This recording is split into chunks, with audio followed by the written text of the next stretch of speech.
He drank the blood of his adversaries and relished dining amidst thousands of his impaled victims. He mutilated women's breasts. He flayed people alive, impaled their stomachs, nailed hats onto their heads. The most notorious and bloodthirsty villain, the Prince of Darkness, whose name translates to Son of the Devil in Romanian. The one who is greatly adored by the cinema and now has thousands of fans. Enigmatic despot of the Middle Ages, Vlad Dracula. This is how our contemporaries perceive him. He passed away 5 centuries ago and was then laid to rest with honors. He was referred to as the most fair ruler, honest and noble. People couldn't hold back their tears because they knew that he had sacrificed his life to protect them.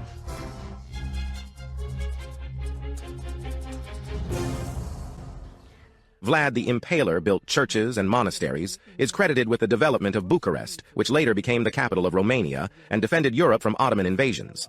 He was a defender of the Orthodox faith, but died as a Catholic.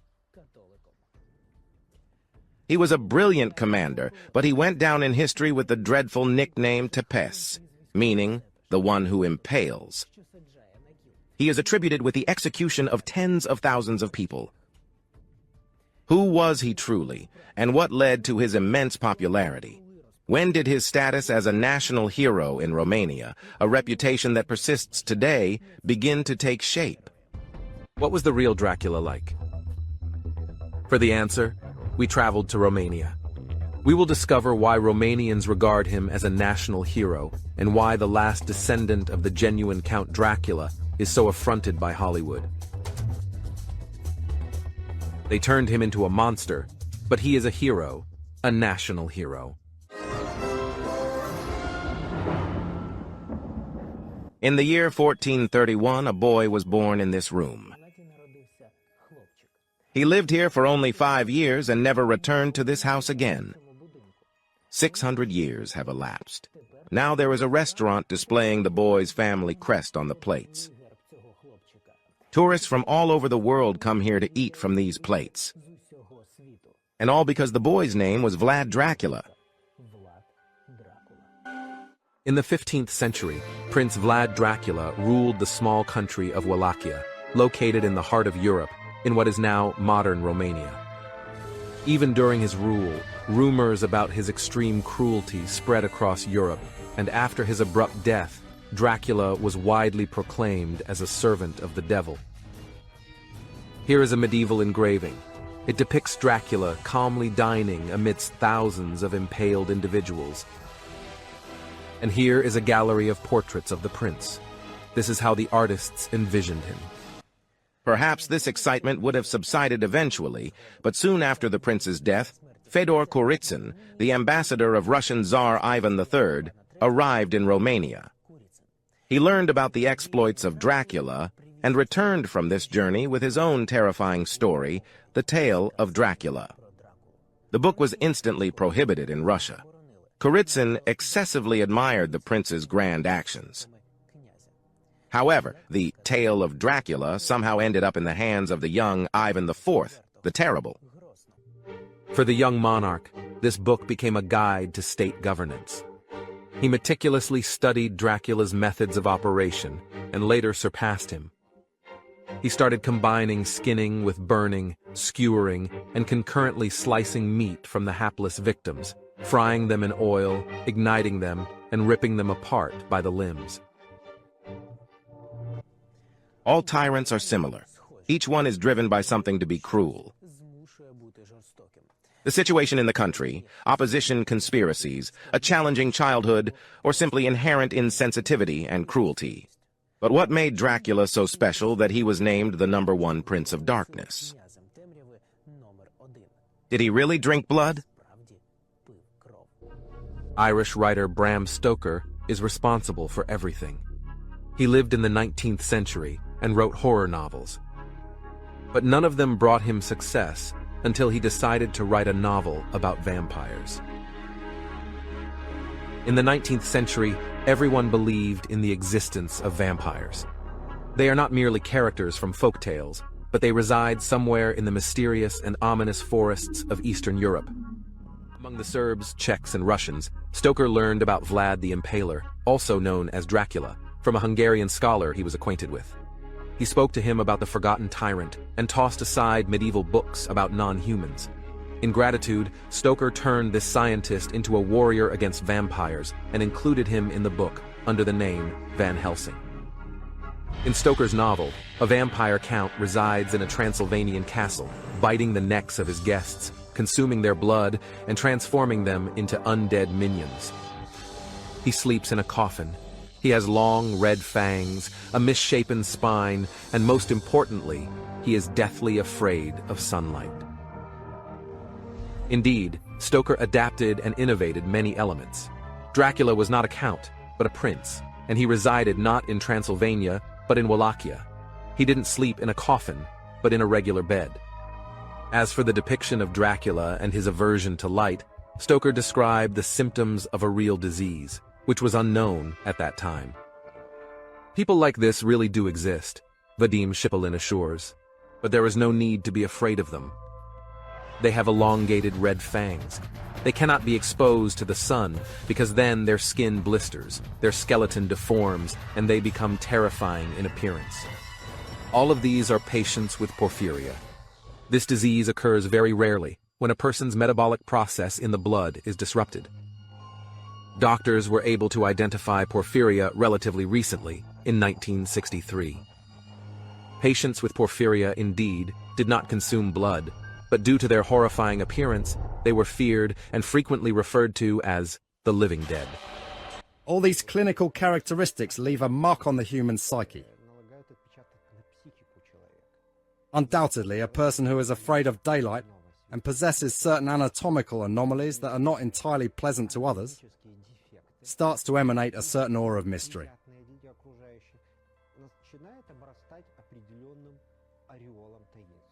Perhaps Stoker encountered a person with porphyria in his lifetime. The appearance of this individual so captivated the author that he bestowed it upon his protagonist, the vampire Dracula. What did the actual Wallachian prince look like? A detailed portrait and description of Dracula have been passed down to us. He was a short, solidly built, broad-shouldered man. His facial features were rugged, his skin delicate. He had an eagle-like nose, wide nostrils, very long eyelashes, broad eyebrows, and a long mustache. In other words, nothing that would remind one of porphyria. Thus, the appearance of the literary Dracula has no connection with the appearance of his prototype. Furthermore, there is no evidence in any historical source that Vlad Dracula drank blood. Other heinous acts were attributed to him, but there is no evidence of his vampirism. The tradition of consuming the blood of one's enemies existed among the Kurds, Japanese samurai, and Papuans of New Guinea. It's not about pleasure, but about conviction. Drinking the blood of your enemy supposedly gives you his strength and vitality, and consuming his heart is believed to endow you with his bravery. These traditions were unfamiliar to medieval Romanians, but in the 19th century, Stoker, who had a lifelong interest in the accounts of renowned European travelers, was well versed in them. In this manner, the author's imagination, beyond his horrifying appearance, attributed to the Romanian prince a fondness for fresh blood. Beyond these horrors, it's no longer possible to discern the image of the real Vlad Dracula, the one whom Romanians, for some reason, still regard as a national hero. And they were so outraged by Bram Stoker that they banned the novel Dracula. Ceausescu even stressed that the novel dishonored the respectable name of the illustrious son of the Romanian people, Vlad Dracula. But why was one tyrant so protective of another? What were the positive aspects of Vlad Tepes and his actions? Why do Romanians have such a fascination with Dracula? We're on our way, set to infiltrate Romania's core, the vampire's den. We will distinguish between reality and myth, uncovering the secrets of Prince Dracula. Here it is, Wallachia. In the Middle Ages, it was a minor principality bordering Transylvania, and now it is a part of Romania. Mountains shrouded in dense fog that appears to conceal tiny towns. It seems as though the fear of vampires still lingers among the people here. Not a single Ukrainian is unaware of what vampires are. In their fairy tales and horror stories, nobody drinks blood. Such characters simply never existed in popular imagination. But where did the legends about the bloodthirsty Dracula come from? Everything happened in this castle. We will tell you the real story of the vampire Dracula, and believe me, reality is scarier than fiction. We are on our way to the small Romanian town of Sighișoara. The World Congress of the Dracula Society convenes here 4 times a year. This society honors the memory of an ancestor, studies the details of his life, debates, and separates myths from facts. Tourists from all around the world are drawn to this small house on a narrow city street. This is not without reason. This is the medieval city of Sighișoara, and it was in this house that Vlad Dracula was born. The dragon above the entrance is his family's coat of arms. The year Vlad was born, his father joined the Order of the Dragon, whose members swore a blood oath to protect Christians from Muslim Turks. They wore long black cloaks, the same ones that Count Dracula would later wear. Later in the stories about the infamous villain Dracula, details of his birth emerge. Supposedly, when the baby was born, one of the icons in the room shed tears of blood. It was a sign of the Antichrist's birth. Additionally, 2 comets simultaneously appeared in the sky, which was also an ominous sign.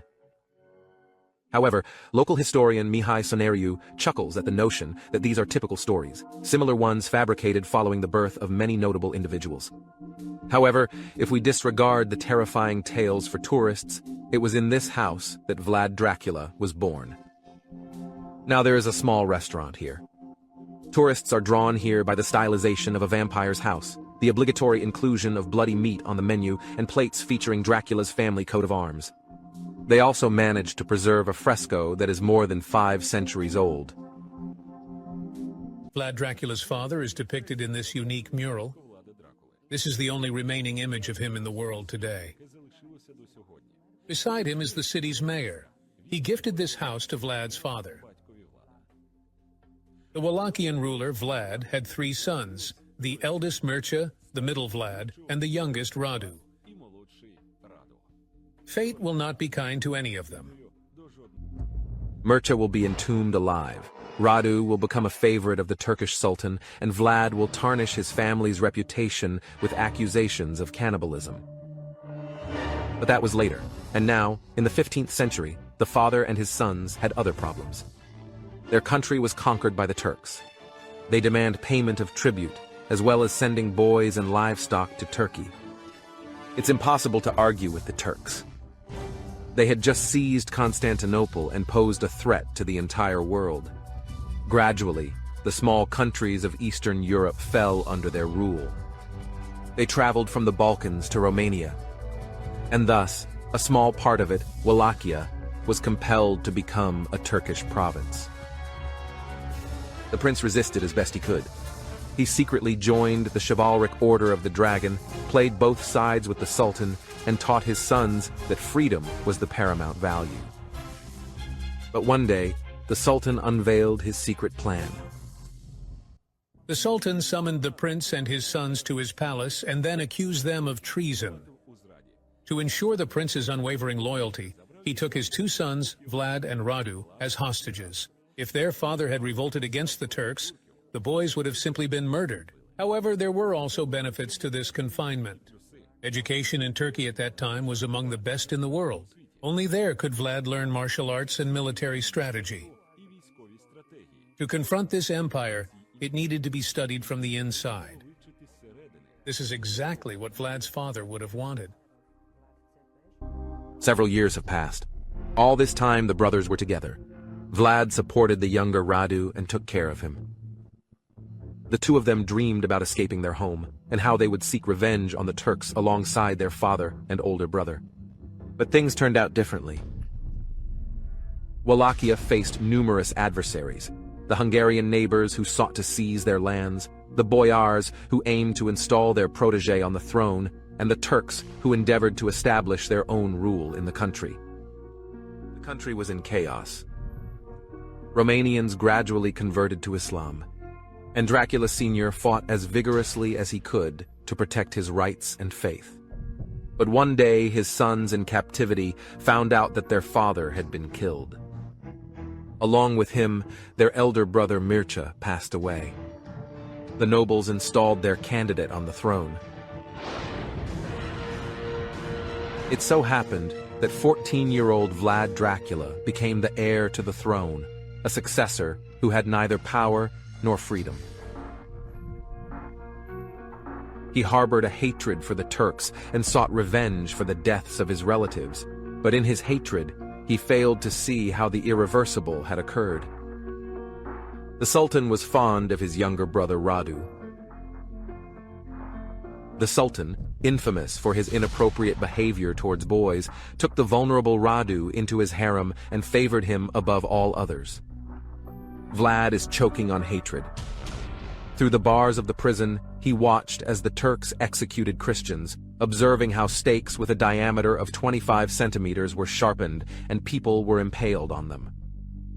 The unfortunate ones die within 12 hours, as the stake gradually penetrates the entire body, impales the internal organs, and exits through the mouth. Vlad watched these executions and wondered what fate awaited him. Convert to Islam? Submit to the Sultan? Never. I will learn your language, military strategies, and traditions. And when I get the chance, I will defeat you in your preferred way. Thus, another 6 years passed in bitterness and sorrow, and then, abruptly, it all ended. Vlad was brought before the Sultan, who said, "Return home, ascend your father's throne, and serve me. Do so more faithfully than he did." Here is modern Romania. Everywhere there is order, membership in the EU, advanced tourism, and the finest ski resorts, referred to as the gems of the Carpathians. Mountains rising 2,000 meters above sea level are ubiquitous. But 5 centuries ago, when Vlad returned, he saw his country in ruins. Feuds among the boyars and power struggles led to chaos. Theft, lynching, and lawlessness were rampant. A portion of the population was significantly influenced by the Turks and converted to Islam. Neighboring Transylvania was threatening war. It was then that Vlad Dracula made 3 vows to himself: to avenge the death of his father and older brother, to save his younger brother Radu from captivity and free his country from the Turks.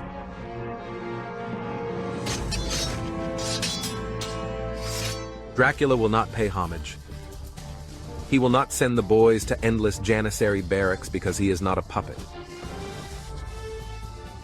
He is Vlad Dracula, the one whose name will instill terror in the Sultan. Watch without commercial interruptions. Vlad Dracula's bloody revenge. Why did the Turks consider him a werewolf? Betrayal and love that made the most miserable vampire of all times. How did Dracula become known as someone who impales people? What laws did he implement to restore order in his country? 4 years have passed. Throughout this period, Vlad dutifully paid tribute to the Turks, sent deferential letters to the Sultan, and assured him of his allegiance. Indeed, he was clandestinely assembling his own army. He carried on his father's enterprise, started to build relationships with neighbors, befriended the King of Hungary, and discovered something he never had before: a friend and love. His friend was the son of the Hungarian king Matthias Corvinus, and his beloved was the beautiful Lydia.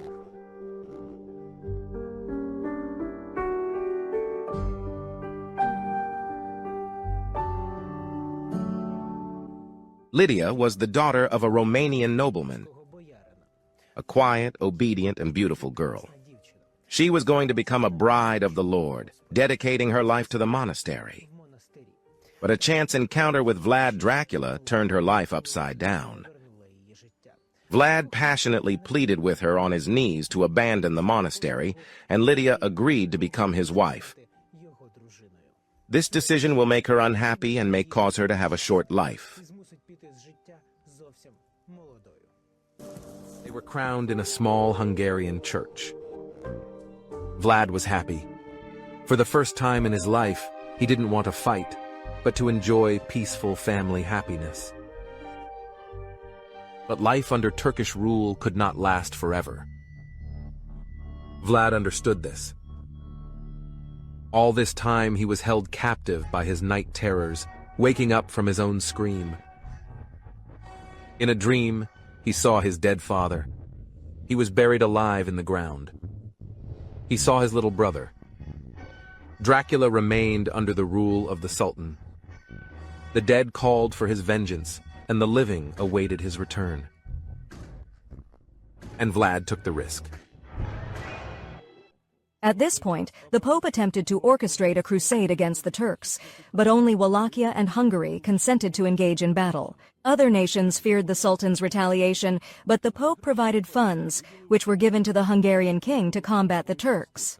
Vlad Tepes was so delighted at the opportunity to free himself from dependence on the Turks that he refused to pay tribute to the Sultan. It was a challenge, but the Sultan, preoccupied with the war against Greece, decided to delay the punishment of the audacious Dracula. And he realized that he needed to consolidate his power before the war. Time was limited, so the prince did not have the luxury to choose methods. Firstly, he attempted to halt the noble disputes that were fragmenting his small nation. At his ancestral castle in Targoviste, Vlad avenged the deaths of his father and older brother. According to legend, he invited the noblemen to a feast and then ordered them all to be stabbed at once.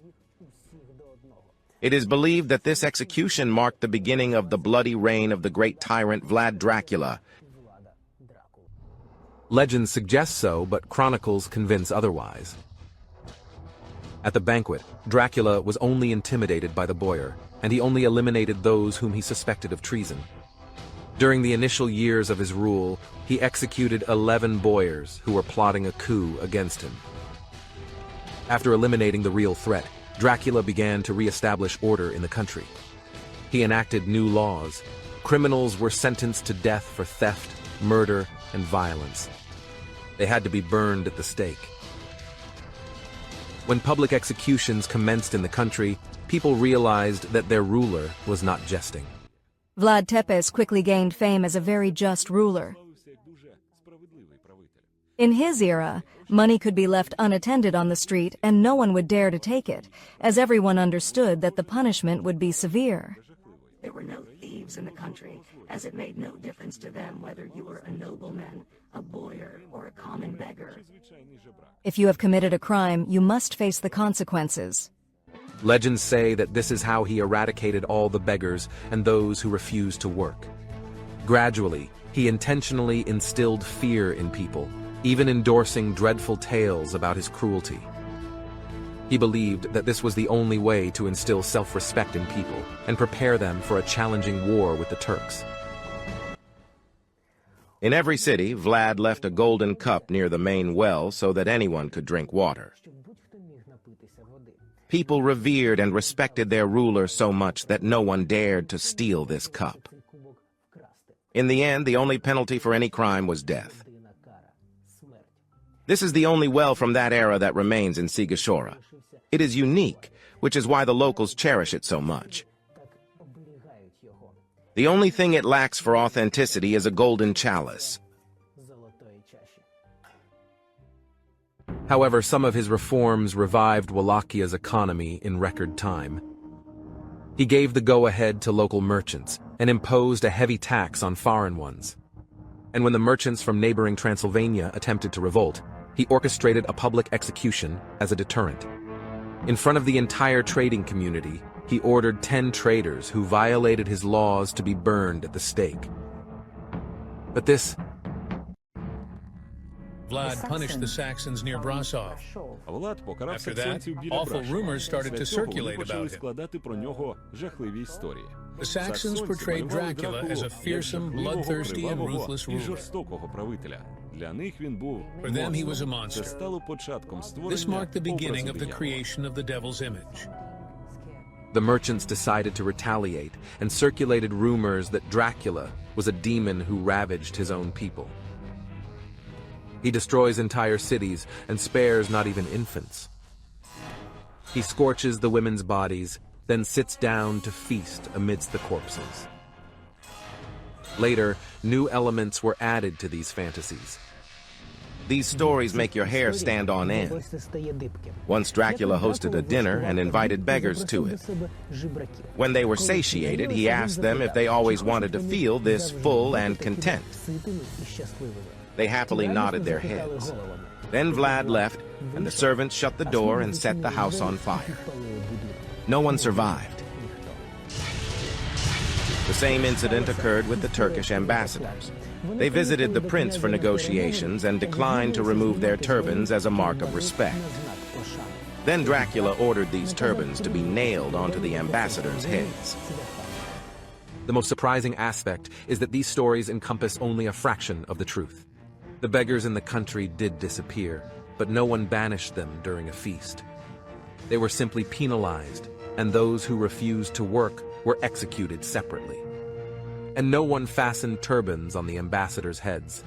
Dracula was well versed in Turkish customs.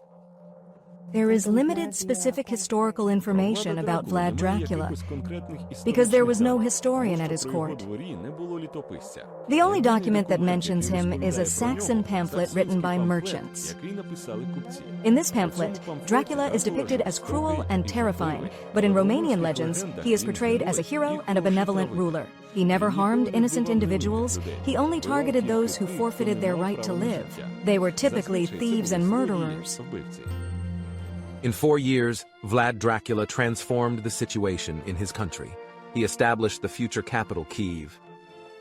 He started constructing new castles and fortresses, yet he still refused to pay tribute to the Sultan, knowing that they would soon seek to punish him. But when Vlad turned to his allies for support, they denied him assistance. The ally and king of Hungary, Matthias Corvinus, had already expended the funds given to him by the Pope for the crusade. So he had to back Dracula, but he did it very slyly. He armed the military and commanded them to halt at the border with Wallachia and wait. The furious Sultan amassed 250,000 soldiers and marched towards Wallachia. Vlad was in despair. He has only 30,000 soldiers. Why are his allies dragging their feet? How will he defeat an army that is 10 times the size of his own? One-on-one with the Turks, there is no help. Grasping his sword, he recalled the Turkish imprisonment, torment, and his brother, who remained a captive of the Sultan. And that's when Vlad made a decision. He will withdraw to start a guerrilla war. Now Dracula's soldiers only attacked at night, howling like wolves. The Turks were seized with terror. They thought they were battling werewolves. This is precisely what Prince Dracula was aiming for. He had an army that could appear suddenly, kill swiftly, and disappear just as quickly. When the Turks invaded our country, they found nothing here. The horses had neither water nor food. The water in all the wells was contaminated. They drank from it and perished. In addition, they were ambushed in all the mountain gorges and forests. The scorched earth strategy was effective. The massive Turkish army dwindled right before their eyes. All willing men volunteered for Dracula's army. Even 12-year-old boys and girls were accepted into the army. In 1462, one of the most renowned and audacious nocturnal assaults of this war occurred. Vlad dressed his soldiers in Turkish attire and launched a night attack on the Sultan's headquarters. Panic ensued. Nobody could determine who was attacking them and from where, so the terrified Turks ended up killing each other. The Sultan was not killed by accident. he was mistaken for the vizier.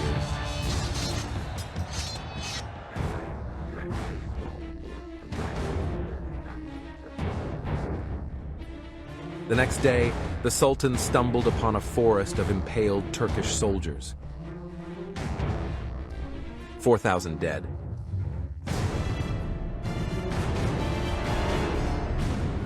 Thus, Vlad surpassed his teachers in brutality. The conqueror of Constantinople, the mighty and invincible Sultan, upon seeing that, said, "I cannot conquer a country led by such a ferocious and formidable warrior," and simply withdrew. And the Hungarian king, Matthias Corvinus, claimed this victory for himself. Allegedly, it was he who guided Dracula in this war. He wrote a letter to the Pope and reported, "The money was not wasted." The Turks withdrew, and now all of Europe hailed Dracula and Corvinus as heroes.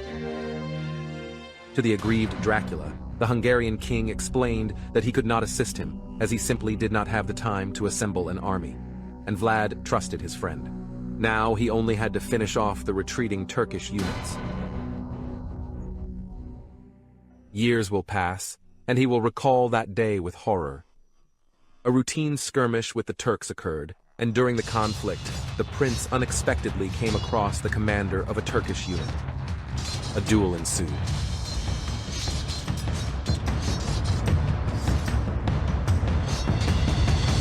But when Vlad knocked the helmet off the Turk's head, the prince was stunned. In front of him stood Radu, his younger brother. He immediately recognized the familiar features on the stern face. Why is he here? Why did he go out to fight against him? After all, Vlad spent all this time living with the dream of liberating Radu from captivity. Then he understood everything. His brother turned traitor and became a faithful servant of the Sultan. The hands trembled as they lifted the sword, but he could not bring it down. At the last second, Radu shouted, "Stop, you owe me. I pleaded with the Sultan to restore your freedom and allow you to return home." And Vlad lowered his sword. With these hands, he has slain hundreds of enemies, but he could not defeat a single enemy. And so he signed his own death warrant. Radu returned to his army. The Turks retreated. Vlad quickly discovered that his brother was backed by the boyars and proposed as a new contender for the throne. A rebellion started against the prince. The nobles forged a covert agreement with the Turks, initiating a renewed assault on the country. It was a trap. Vlad's small army could not battle on two fronts. He is compelled to relinquish his positions and retreat to the mountains, and to maintain the final defense high in the mountains, in their impregnable fortress of Poenari. A winding mountain road leads to Poenari, enveloped by mountains and mist. You get scared involuntarily. It was in these mountains that Dracula's hopes for his country's liberation were buried. This is Poenari Castle. It is situated on a tall, impregnable mountain. To get here, I climbed over 1,500 steps, which, believe me, is exhausting. But it didn't matter to Count Dracula, because he could fly. And indeed, this is the actual residence of Vlad Tepes.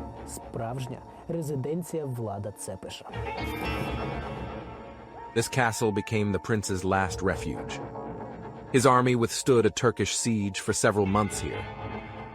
It was here that he succeeded in bringing his wife, protecting her from potential retribution from the boyars. But in the end, the sturdy walls could not hold up. The Turks besieged the Poenari castle. Dracula's soldiers defended themselves with their last ounce of strength, but there was a way out. It was a secret passage that only Vlad was aware of. I had to evacuate the people, and most importantly, alert my wife. There is a way out. In the heat of the battle, he sprinted towards the tower with his remaining strength, where the distressed Lydia was waiting for him. The gate was creaking under the blows of the Turks, and he was rushing. But he was delayed, just a moment too late. Did the Turks capture and abuse or kill? She chose to end her life and jumped from this tower. Lydia jumped from the highest tower of Poenari into the river. The last thing Vlad saw was the current sweeping away his wife's torn body from the castle.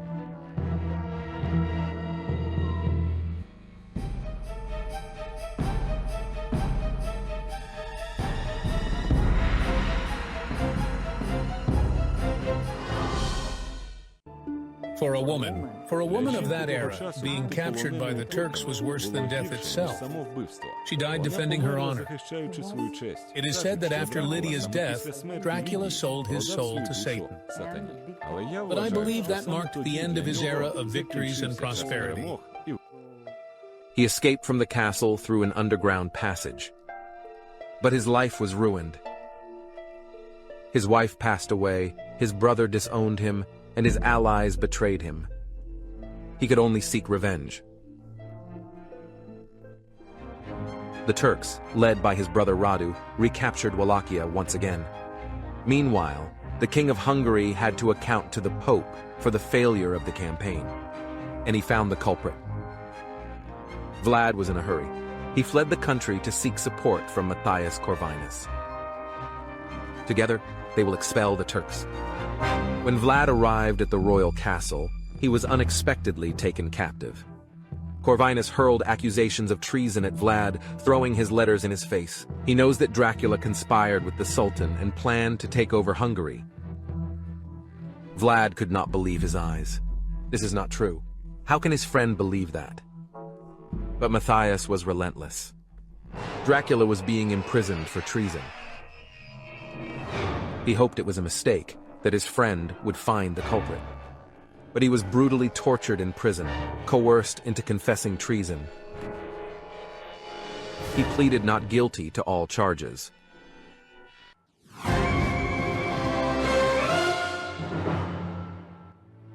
Vlad Dracula was imprisoned for 10 years. He had already lost hope and lived solely in memories. Lydia, brothers, father. He wanted to be there, with them, but he was not allowed to pass away. It's hard to believe, but Dracula was deceived by his best friend. His final hope rests with King Matthias Corvinus of Hungary. He was the one who fabricated letters to the Sultan, and it was under his command that documents regarding the prince's heinous crimes were produced. And the reason for betrayal is as old as time itself: money. Royal lifestyle requires royal expenses.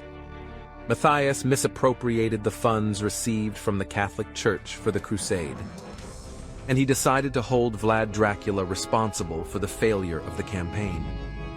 To persuade the Pope that Dracula was capable of treachery, he summoned aggrieved merchants from Transylvania, those whom Vlad Dracula had once punished for dishonesty. Now they had an opportunity for retribution, and the merchants produced an anonymous pamphlet. In it, they depicted the inhumane atrocities committed by Dracula and the torture of tens of thousands of civilians. This is how Europe learned about the bloodthirsty monster Dracula. While he was in prison, terrifying tales of his brutality spread around the world. 5 centuries later, following the success of Bram Stoker's book, the cinema became fascinated with Count Dracula. The first silent horror film about Dracula, Nosferatu, A Symphony of Horror, was released. This film marked the bloody march of the cinematic vampire, Dracula. Over the past 80 years, more than 200 movies have been produced about the world's leading vampire. From Francis Ford Coppola's iconic film to comedic parodies starring Leslie Nielsen. For a long time, Ukrainians were unaware of the vampire Dracula. Movies and books were simply prohibited behind the Iron Curtain. Only in 1992 did Romania learn that their Vlad Dracula was the Prince of Darkness and a symbol of evil for the entire Western world. I believe that Stoker's book was very beneficial for Romania. Thanks to her, Romania became recognized worldwide. Thanks to Dracula, tourism started to flourish here. Now thousands of tourists want to see Dracula's castle. And Romanian tour operators are delighted to showcase these places. You can tread the historical and cinematic trails of the timeless vampire, sample baked delicacies, and frighten yourself to your heart's content in the chambers of horror. You will be shown dozens of castles purported to be where Dracula lived, and you might not even realize that Dracula never actually resided in most of them. They were built later. This is Bran Castle. It is known as Dracula's main castle, and it was here that Francis Ford Coppola filmed his movie, which won 3 Oscars. Now Bran is the tourist hub associated with the Prince of Darkness. However, few people are aware that the real Vlad Dracula never set foot here. Of course, local guides won't tell you this. The only places that the real Dracula visited: his hometown of Sighișoara and Poenari Castle. The rest simply hasn't been preserved, but Romanian guides don't seem to be too concerned. But away from prying eyes, they conceal an incredible individual. A direct descendant of Dracula. A descendant of Vlad Dracula resides in this house in the heart of Bucharest. His name is Constantine Bolăceanu Stolnici. The unique aspect of this situation is that Constantine is 90 years old and has no children. So he is the last descendant of the Dracula family. Now we will meet him. Constantine Bolăceanu Stolnici, neuropsychologist, anthropologist, and geneticist. The esteemed professor is a descendant of Mircea, the older brother of Vlad Tepes. He knows everything about his legendary ancestor Dracula. He even laughs when he is invited to be the guest of honor at contemporary Dracula fan conventions. There he tells people who Vlad really was. A person who battled for his country's independence, but, sadly, fell victim to political scheming. He is a hero, a national hero not only in official history, but also in folk legends. It is unknown what the course of European history would have been if it had been conquered by the Turks. And the fact that they didn't is a testament to Țepeș. I think he was a good man because he had a very strong personality.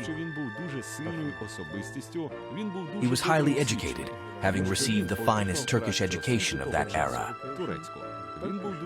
He was a very good warrior. He was one of the few who were able to resist Mehmed II, the conqueror of Constantinople. The last descendant of Dracula has already come to terms with the fact that his ancestor was turned into a gold mine. His great-grandson is still trying to unravel the mystery of the prince's final months of life. He told us what happened to Dracula when he was imprisoned. Vlad spent 12 years in prison in Buda and Pest. Meanwhile, the Pope transitioned, the Turks became more proactive, and Europe was confronted with the potential threat of a Turkish invasion. And his homeland Wallachia was governed by a treacherous brother and the Turks. For all these years, Wallachia was governed by the Sultan's favorite, Radu, the younger brother of Vlad Dracula. The new pope expressed concern that the country could become entirely Muslim. Then he remembered the imprisoned Dracula. Who, if not him, should fight for his country? Thus, after 12 years, his imprisonment ended. The Hungarian king Matthias Corvinus declared, "You are pardoned. You can return home, expel the Turks, and rule Wallachia. But on 2 conditions. First, you marry my sister, then I won't suspect you of infidelity. And secondly, you will convert to Catholicism. Through this, you will demonstrate your honesty to the Pope." Vlad humbly accepted all the conditions. He remarried, and with a sense of dread and determination, he agreed to renounce his faith and convert to Catholicism. to return and fulfill his third vow, to liberate the country.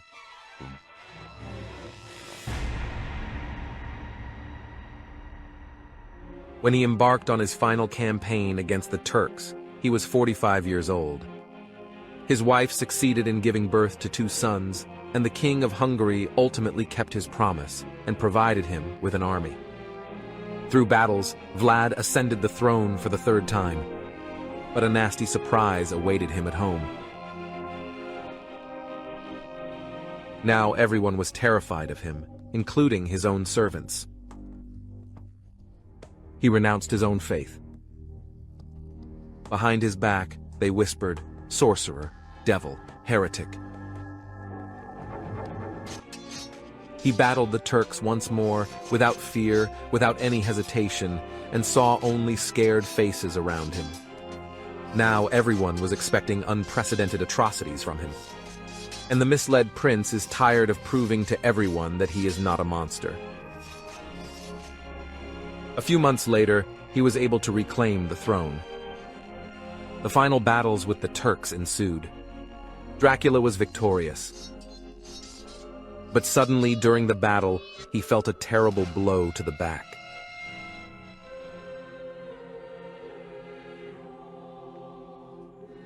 When he returned to Wallachia, it was already too late. The country was weakened by civil wars. He no longer held the same power here. He was simply killed by his enemies. He was assassinated by his own boyars, who deceitfully killed him in battle. And then, out of superstition, people drove stakes into the prince's chest and decapitated him before burial. This was done to those who betrayed their faith. Vlad Dracula was buried by the monks of the Snagov Monastery, which he himself once founded. However, a few years later, the tomb was reopened and only trash and animal bones were discovered. Panic and rumors started circulating that Vlad Dracula was alive. No one knew that his actual tomb was securely concealed beneath a slab at the entrance of the same church. Someone intentionally reburied the body so that the parishioners would trample on Dracula's ashes. According to the ancient Orthodox tradition, this implied that the deceased atoned for their earthly sins through such humiliation. Many centuries have passed, and now the cursed prince has once again emerged as a hero for Romania. Time set the priorities, and people realized too late the role that Dracula had played in the country's liberation. Today, his life and reforms are studied by Romanian schoolchildren, and ordinary Ukrainians remember Dracula as a talented government official. Today we have a popular song. Where are you, Tsepesh, our god? Return to us and banish all our rulers to oblivion. Here in Romania, alongside images of the Hollywood vampire count, are images of the national hero Vlad Tepes. In school, children memorize his biography, and in some villages it is said that if Romania ever finds itself in a difficult situation, the liberating hero Vlad Dracula will return. He was never sadistic and did not take pleasure in the suffering of his victims. Always fearless, the first in battle. He had little regard for the lives of others and his own. Dracula based his politics on fear and tyranny. He died precisely because he was disliked by too many people in his own circle. The only people who nostalgically remembered him were the Romanian peasants. They still tell stories. In the era of Dracula, Mamaliga was not prepared with water, but they used milk because milk was cheaper than water.